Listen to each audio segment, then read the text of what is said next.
let's get to this Pete Rock and Diddy thing. So Terrible. Diddy did an acceptance speech at the BET Awards for his Lifetime Achievement Award. I think he called himself Chocolate Boy Wonder or something. And Pete Rock seems to have not only issue with that, but it seems like a long-standing issue with Puff. Let me go to what Pete Rock said on Instagram. This is a problem. Pete Rock said on Instagram, erasure is a real thing. We're doing this to each other now. He tagged BET and Billboard. We not alike. You know better than this. Knock it off. You're from 77 Dale Ave, Mount Vernon, New York. I know I knew everything that would be that. about you, but I won't call myself Puff Daddy when I'm the real Chocolate Boy Wonder, boss. You kind of came out of nowhere. I've been in Mount Vernon since first grade all the way to graduating high school. I came up in the town. Hold on one second. I know we're getting some super chats. He said, I Say came it. up in the town. I don't want to miss nobody's super chats.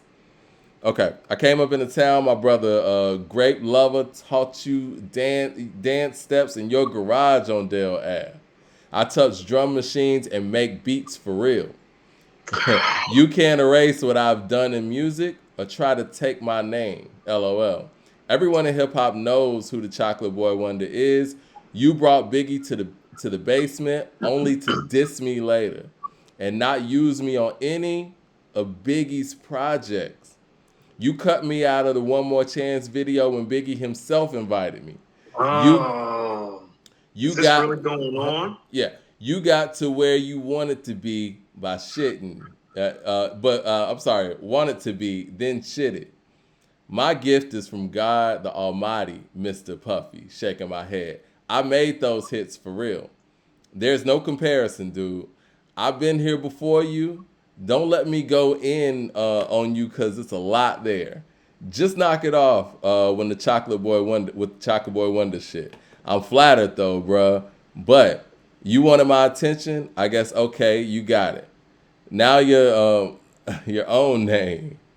I think he was talking. All right, you got a few of them niggas. P Diddy, Puff Daddy, that brother Love. I never wanted nothing from you, but stop calling yourself my name. It's copywritten. You want the Chocolate Boy Wonder, you gotta pay for it. F out of here, Diddy. What are you doing, bro? Shaking my head. This is so corny. Wow. I'm minding my So business and doing what I got to do for the culture of hip hop, and I'm still here by the grace of God. Now, let me let you guys know that was rewritten because I think he took down the original post where he was talking about the fact that that works. he made Juicy and they stole Juicy from him. Actually, I can see that. I did a little bit of See that. research too because it was a previous interview, and this source right here is like Oh, what? This is very problematic. Wikipedia. So it says producer Pete Rock alleges that Puffy stole the idea for the original song and the beat from hearing the beat at Pete Rock's house in an interview with Wax Poetic. He said, I I can did see the that. original version, didn't get credit for it. They came to my house, heard the beat going on drums, and it's the same story. You come downstairs in my crib, you hear music. He heard that shit. The next thing I know, it's coming out. They had me do the remix, but I tell people, I will fight. I will fight it to the end that I did the original version of that. I'm not mad at anybody. I just want the correct credit. Pete's remix of Juicy was used the same sample as the original. During their appearance on the Juan Epstein podcast, Rock said that there was no hard feelings on how Juicy came about, but he wishes he'd gotten proper credit. Although he did admit to harbor some ill feelings at the time. I think I'm gonna let you go. I'm gonna go to these super chats real quick. Yeah, hold your thought, please. I got a lot to say too. JB was here. Says Wilt was born too soon. Swap Shack in the '60s. I'm sorry, to '60s. Same doubts. I agree. If Shaq was playing in that same era, we'd probably be saying the same thing about Shaq. Um, Shaq would have won more. But whatever. we don't know that. Shaq had Pretty Kobe soon. Bryant by his side. Jay Short No, says, Kobe Bryant had Shaq by his side. "No, Mike, you're you're right. not about to do that I'm on here. messing with you. I know." Jay Right, Short right. says, Kobe had "Isn't Shaq, this the not the other same way around. Pete Rock who called himself Soul Brother Number One?" and had a logo as a woman with an afro. Was that Correct. original? Love Pete, but this ain't it. What were your thoughts? I'm sorry. You and I have often had talks that what we feel like happened to Pete Rock is that Primo got more placements than Mm-hmm. Pete Rock. And you came on here and quibbled that it's because of relationships, that Primo had relationships that Pete Rock didn't have. I think Pete was very probably outspoken about some things early on. Mm-hmm. And I think he was a little Kanye before Kanye, actually, probably is what I realized. Yeah. And I think being Kanye before Kanye in that circle hurt him. And so when we're looking at his lack of placement, specifically on J, Big, and Nas records, which is where Primo really earned his all-time great stretch, truly, that in Moment of Truth. I think his mouth, Mike, is starting to look like his mouth is what really kept him from it, which would give credence to what you said about how, well, Preem's in Brooklyn and got the relationships. And also, too, Preem's not known for talking, Mike. Now, let's go to this Puff thing and what Pete Rock knows. Well, Pete Rock knows Puff well because a lot of people don't realize that's Heavy D's cousin. Mm-hmm. Pete Rock is Heavy D's cousin. Now, who And got a Heavy whole lot to D do with Puff discovered being in Puff. this game and then being in this sphere? And for the people out there that don't know, Heavy D put Puff on. He did. And so Pete Rock is probably one of the people that knows the real origination of the name Puff Daddy. You feel me? Mm-hmm. So he knows, you know? Yep. Has his cousin. People forget. How about this? People forget this. Pete Rock was actually an MC first.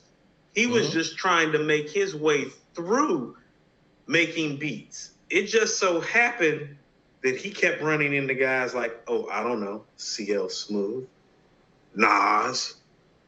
Like when you hear guys like that rap, it kind of puts you more in the sphere of a producer. And he's here's an what I incredible mean about how producer, his too. relationships hurt him, because Pete Rock is supposed to be Primo.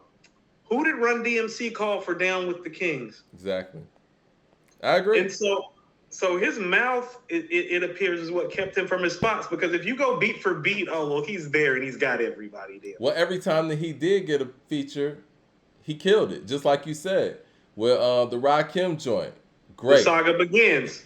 You know what? I'll Rakim take it a step further. I will take it a step further. That's modern Rakim song. I think his gripe with the Juicy situation got him X'd out of all kind of shit. And I don't want to say it's his mouth, because if somebody stole something from you, they stole something from you.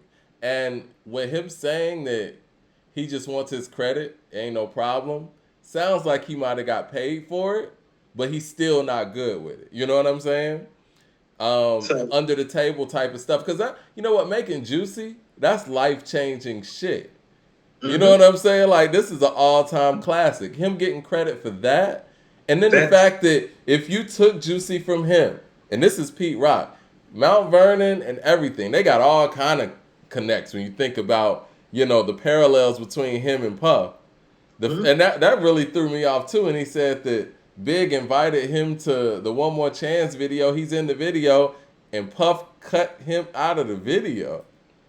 It's like, yeah, it sounds like somebody was doing some work to not have Pete Rock on these projects. I'm sorry. No, it's obvious work being put in. I've also told you this many times about Heavy and how important Heavy is to like all of this rap shit. Yeah. How do One More Chance video start off again? Yeah, Hev. Exactly. Hev. And how is Pete Rock not in there? We know Who's Pete Hev's Rock's cousin? in there. Hold on. Listen to this. And who's Hef's cousin? Exactly. Rock? Is this Of not course. 1995? So you're telling me this guy just they reminisce over you in 93 and made The World Is Yours in 94 and probably did Juicy for you in 94, and he's not? Yeah, he's there, Mike. That ain't cool. He's there. I'm sorry. That's not That cool. is not cool. LP But says this kind of feels but like... here's what I will tell you, too. And here's where Pete might really be mad. Now, The World Is Yours is a better song than Juicy to me.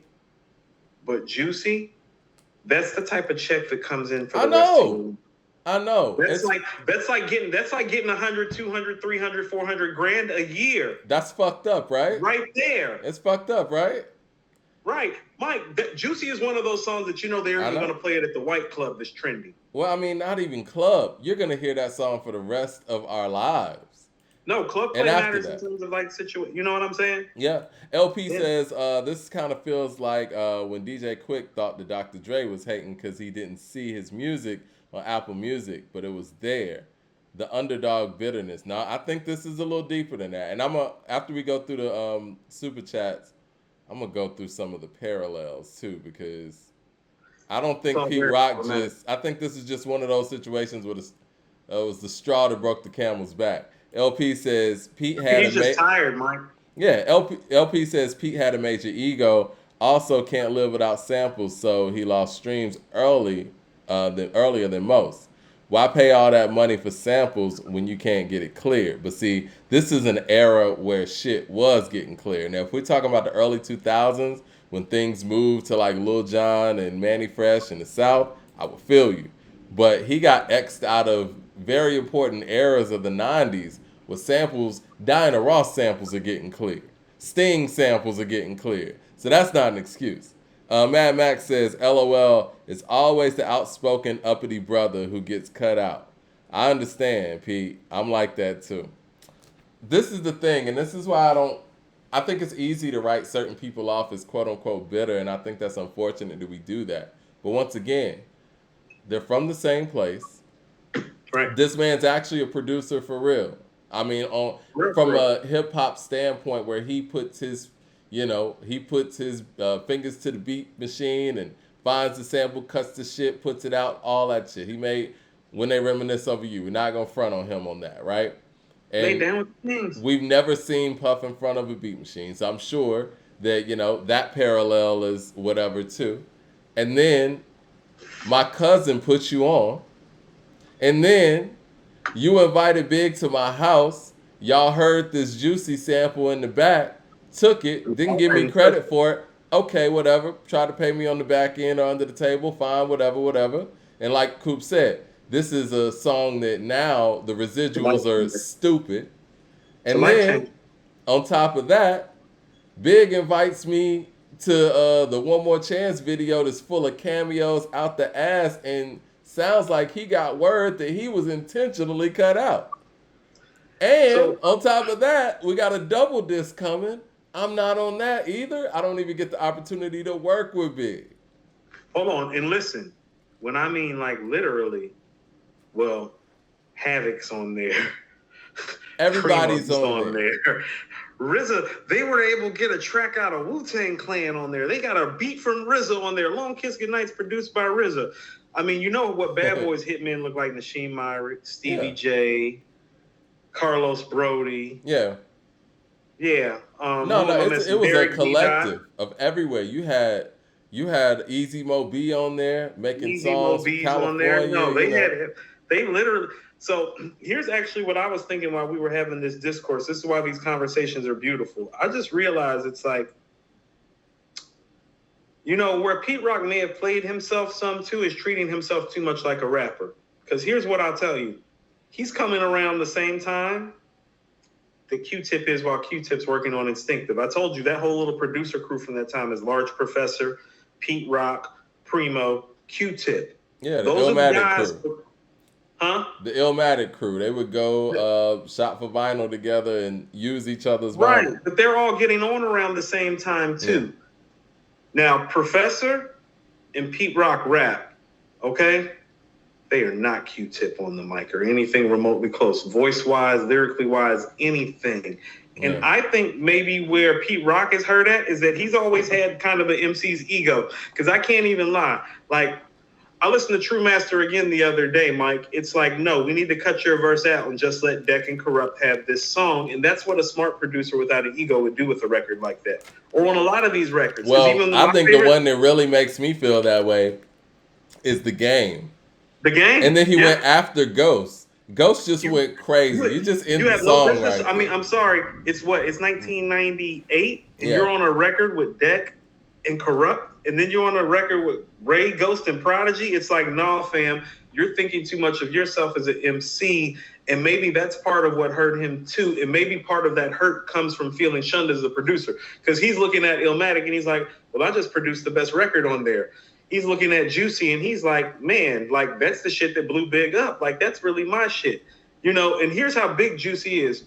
Like Dash just did something saying he gets 300 grand a year from the stuff he produced on All Eyes on Me. None of those records is Juicy. Not even Ambitions as a writer. That's probably where the big. I probably say 100 grand of that 300 probably comes off Ambitions as of a writer. And I love Ambitions of a Writer. It's one of my top 5 Pac songs. But if we talk about like this capitalistic system, about how money and music is made, oh, that ain't fucking with Juicy on the dollar sign tip. So Pete Rock is probably missing out on about 500 grand a year, easy, Mike. I would imagine so, and it's unfortunate because again, Pete Rock's one of our greats, you know, and he has proven time and time again, even as current as this year or last year, that he's one of the best, if not the best producers out there. When you talk about the longevity, I personally, and I've told you this, I personally prefer Pete Rock's beats over Premier's beats. Now I'm not saying who's better, but you know what I mean? Like, and I think it's just a shame that we never got Pete Rock and Jay around Volume 1 or around Reasonable Doubt. Everybody's on fucking Reasonable Doubt. And that's my thing. It's like, so the word must have got around, man. Don't fuck with Pete. And I feel like, from what this post says, it seems like this is where it's coming from. Like, I don't know.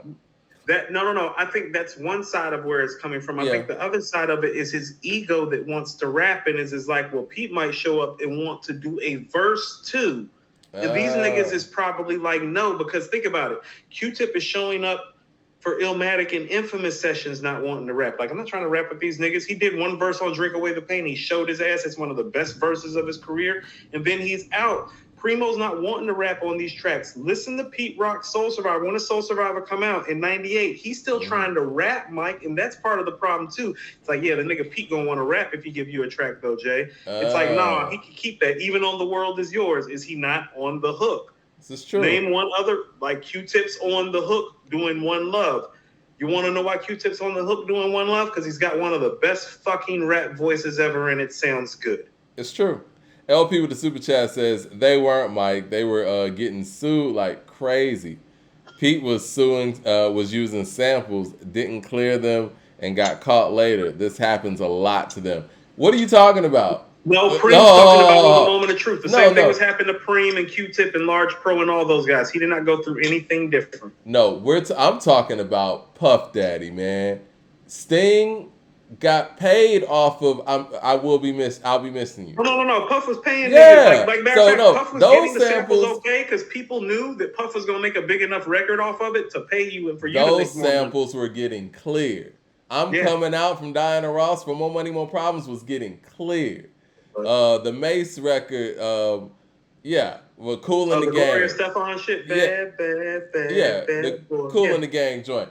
Hollywood Swinging. That's getting cleared. They cleared that. So yeah, if he was working with Big, his shit would have got cleared. The Backstabbers from the Get Money remix. Yeah. All of that shit was getting cleared. All that shit getting cleared. Yeah, I mean, I remember Chuck D talking about when Puff did Public Enemy #1. I guess he cleared it and then called Chuck too just to make sure he was good with it and all that stuff.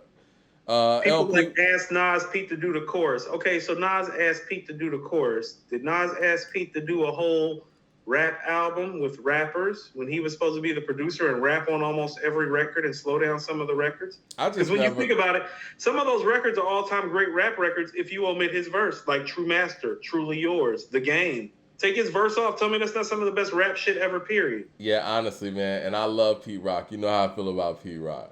I realized that when he was rapping on Down with the Kings, I'm like, you're not even a better rapper than Run. And don't talk about when CL Smooth comes in on Down with the Kings. It's clear who the best rapper in the room is on that record. Yeah. It's no, clear. I agree. Clear you have no business rapping. Well, you know, I hate to say this. Rapping too, I hate to say this, but when you look at like Trouble T. Roy, it's just CL Smooth. It's a reason for that. And it needs to be, you know, and I don't want that to sound like whatever, but he's always been around such elites. And I said this on the previous show. One of my favorite songs from him is Escapism, where it's just him. But the thing was with those Pete Rock albums, he was surrounding himself around these super MCs, and it's like when you got Ray coming in, and Prodigy comes in, and then Ghost comes in, the song needs to go off. I'm sorry, man. It does. The song's over for all of us anyway. Yeah. We skipping it after Ghost Part. I mean, and that goes for even really talented MCs. Like, I don't want to put people's names out there, but yeah, you could use your imagination and insert, a MC at a certain skill level in that fourth spot, and you'd be like, no, we should have ended it with Ghost. LP with the super chat says, Maine is the last album that he had layered samples. Are you talking about Main Ingredient? Oh yeah, I love Main Ingredient. So I know I say you love Main Ingredient. Most people are Mecca and the Soul Brother. LP says, okay, but what I'm saying is that having this rapper's ego. That's what I'm saying. Even on Heavy D's Don't Curse, he's on there with Kane and Cool G Rap. Why in the hell is Pete Rock rapping on a track with Big Daddy Kane and Cool G Rap? Because he raps with high-level guys. This is before he's super producer extraordinaire. This is before Trouble Tree Roy. Okay. Yeah. I want people to understand this. Don't Curse with Cool G Rap and Kane on Heavy D's album. That's before Trouble Tree T-Roy. He's not even heralded as this type of producer yet. But for some reason, he wants to rap with Cool G Rap, and it just stands out, Mike, because you can even hear flow and delivery and charismatic wise. He's not even head on the mic. Well, you know what their first single. His ego has hurt him. Now, it's interesting you say that. I'm sorry, and I'm going to finish, and I'm going to let you go, Mike. I'm sorry. I think as a pure beat maker, he's probably only superseded by Dilla. I agree. As a pure beat maker.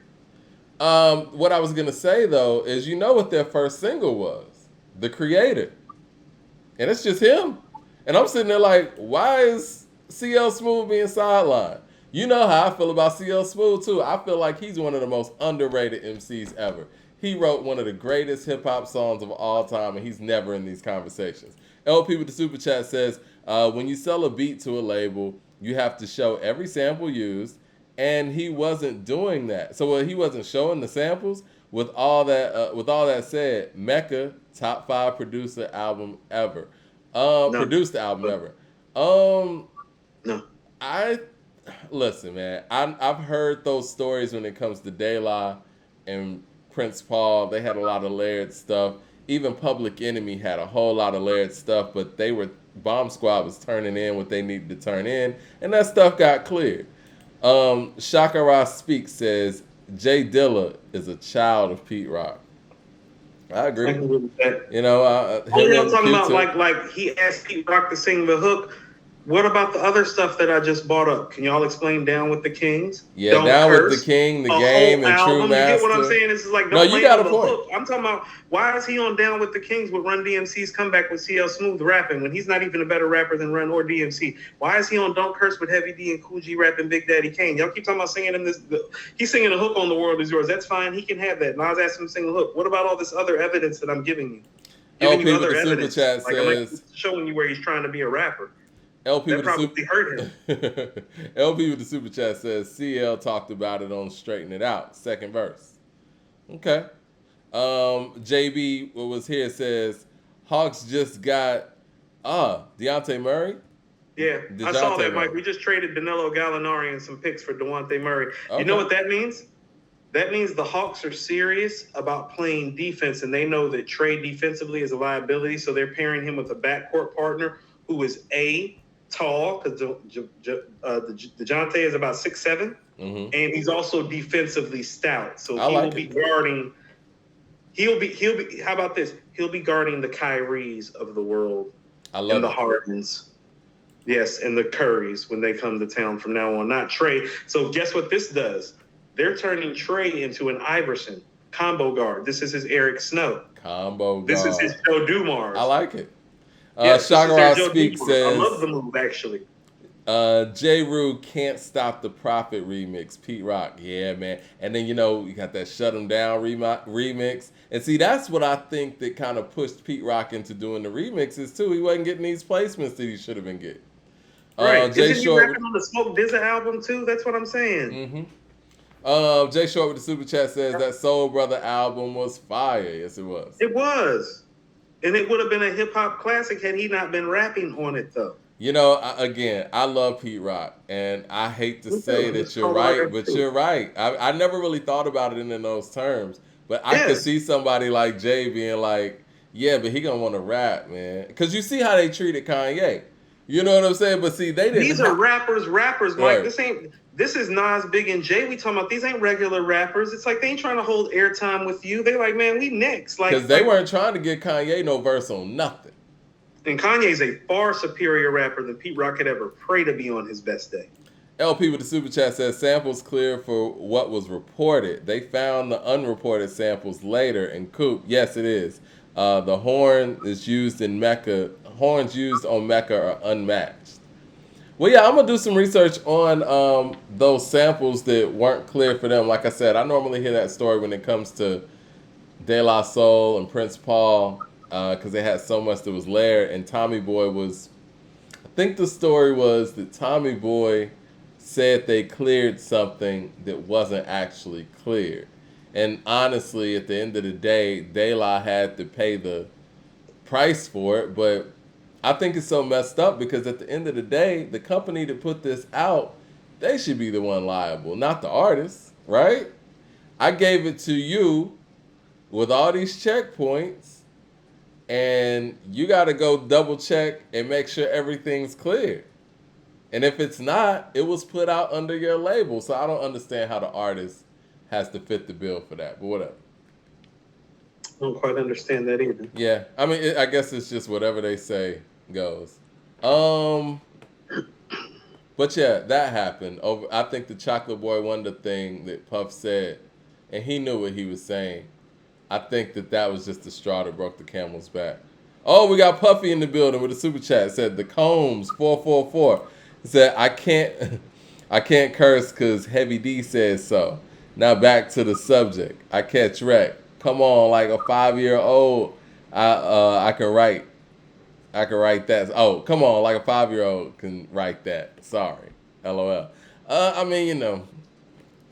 I'm gonna say less. I'm just giving examples. That's why it's like it ain't just The World Is Yours hook. It's like, no, I got a whole Pete Rock album that was a hip hop classic outside of all his throwaway verses. I got Down with the Kings, which is an all-time great hip hop record outside of his verse. I got Don't Curse, which is it's literally the only time you found Cool G rap not cursing. You remember back in the day, Cool G rap not cursing. You remember back in the day, well, at least me and my friends, we used to have this conversation or debates about who's the best rapper, producer, and RZA was always like RZA always was winning. Always the person to talk about, you know.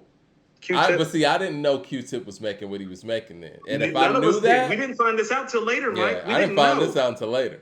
And so, if I knew that, then Q-Tip would have been that, right? And I think the other thing was the fact that Large Professor, man. I think Large Professor might be, if we're talking about those three, or let's just add RZA in there, right? I think if I had to rate them as MCs, I'm going Q-Tip, I'm going RZA, I'm going Large Professor, and then Pete Rock. Okay, if we're rating those guys, so we're not bringing like Dre or Ye into this either. Well, Ye wasn't in the 90s, so... Okay, so I get you. You're talking that East Coast collective that all was kind of like bought up in the rhyming era. If we bring Dre in the fold... So hold on. No. But listen. So what producer got the most placements? That would be DJ Premier. See, he's not in this rapper-ass conversation we're having. Well, yeah. Hello. Q-Tip's in that conversation. Large Professor's in that conversation. Pete Rock's in that conversation. Funny how the one guy that didn't rap. Well, hold on. I'll stop you there, though. I think Large Professor had a similar situation as Pete because he wasn't getting the placement. I agree, but he wasn't getting the placements he should have been getting either. And that might be in fear of the rapping part. Yeah. But that's what I'm saying. No. I'm telling you. Because think about this. Even Q-Tip's placements outside of Tribe stuff, well, them was Queens niggas. That's Mobb Deep and Nas. You feel me? So even his placements was coming from on some kind of like on some hood shit, quite frankly. Right. So what I'm trying to tell you is that, well, Mike, just like star ball players oftentimes don't like to share the ball when they're young because they're worried about putting up numbers and winning championships. Trying to share the mic, yeah. Well, young MCs work the same way. You remember when Stephon Marbury and Kevin Garnett couldn't make it work? Because Stephon Marbury was too busy on being the man. They're like, no, we got the man. We just need you to play right hand to the man. He's like, oh, I ain't built like that. You got to get me out of here. That's how young rappers think too. So they might be looking at somebody like a Large Professor, a Q-Tip, a Pete Rock, and be like, well, that nigga may want to rap during the session. I can just go get 2 or 3 tracks from Preem. Well, see, the thing with Q-Tip, I think Q-Tip was a little different because he was a star as a rapper, and like you said, that's even more intimidating. Yeah. That's even more intimidating and problematic than not being able to rap. It's like this nigga Q-Tip might stun on me after he do my beat. Mad Max with the super chat says they turned Trey into Isaiah Thomas, not Iverson. LOL. It's the same difference. Murray is Trey's Dumar. It's the same difference. And I referenced Isaiah and Dumars too. Like I literally went Eric Snow, Joe Dumars. Like, and it is the same thing. LP says Pete got a verse on the "We Are the World" remix. I don't care about that. That's making my point for me when you say stuff. Not the "We Are the World" remix. Nas the Goat says, "Do y'all think the Q-Tip?" Nas the Goat says, "Do y'all think the Q-Tip would beat Kanye West in the verses?" I think Kanye West is very difficult to beat in the verses. He's got Q-Tip's my guy. Yeah, Q-Tip's got stuff. Q-Tip's my guy, but I'm gonna say no. Okay. Q-Tip's my guy, but I'm gonna say no. I don't think anybody. I'm gonna keep it real and I'm gonna keep it consistent. I don't think anybody could beat Kanye West in the verses. Andriel Green says Nas personally asked Pete to sing the hook on "The World Is Yours." Y'all don't stop bringing that up. Nobody super chatted it yet, so we finally got it in the super chat. Let it go.